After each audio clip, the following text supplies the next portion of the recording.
This totally awesome room is a testament to what can be done when you're working with limited space but a whole lot of ingenuity. Clever tricks plus a masterful use of the area equal the perfect place for 3 young girls to grow into early adolescence.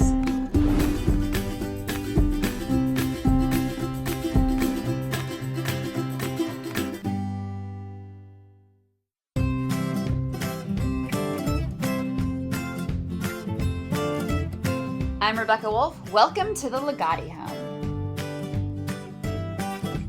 Peter and Emily live here with their 3 daughters, Piper, Sage, and Ruby, aged 8, 6, and 3.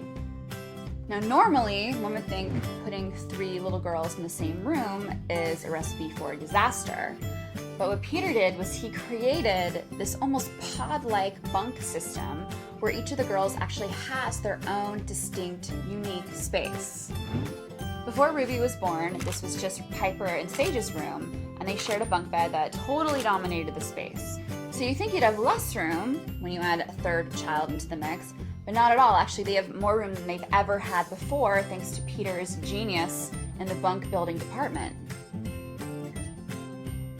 So they wanted the room to feel kind of like a garden with the grassy green down below and the sunny side up above the chair rail. The curtains are sort of this flowery color, even down to the cork floor that almost looks like earth. What's so great about the cork floor is, especially when you have bunk beds and all of your kids are kind of elevated off the ground, it provides a softer landing zone, so if perhaps a child accidentally fell, it's actually kind of cush. It looks as cool as hardwood, it's just softer and more comfortable. So upon looking at the bunks, it's hard to figure out where the bodies go and the mattresses. It's confusing, but actually it's incredibly well designed so that there's actually room for a twin bed, 3 twin beds. They overlap a little bit, but not in a way that would feel cramped or claustrophobic. It's actually really comfortable and cozy, and it works beautifully. So Emily and Peter found these great inexpensive cloud lamps at a big box store, and then Peter later built some matching bookshelves with the same design. So now each girl has their own cloud bookshelf and matching light for them to store all of their stickers and magazines and books and various reading material. So the ladder's made out of industrial piping they found at a home improvement store. Originally they thought they didn't want to paint it because it is kind of industrial looking, but once they built it, they actually really liked it.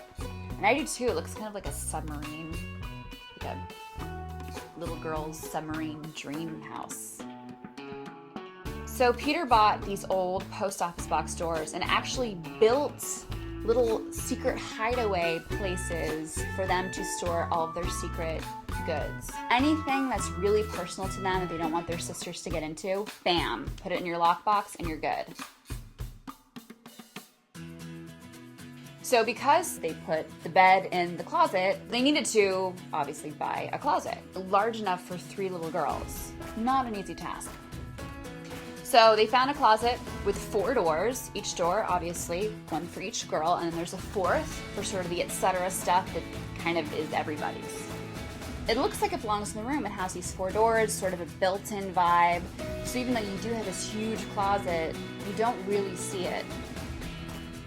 Another cute individualized item that they added were the little dog butts, and that's what the girls call them. They're dog butts because they are dog butts with jewelry hanging off of them. Each girl can hang their own stuff on their own butt. And on the wall by the window, you have this great, bright, colorful hanging art, all handmade by the girls, obviously, hanging on this wire that kind of fits in with the industrial feel of the bunks. And as they get older, they can hang up all their pictures of their friends and their pictures of each other and their concert tickets and their prom pictures and their prom pictures. Everyone grows up so fast. So the chandelier was actually not meant to be in a kid's room. It's supposed to be actually a lot longer, but they cut it down so that it was ideal for the girl's bedroom. And it's a great centerpiece for the room.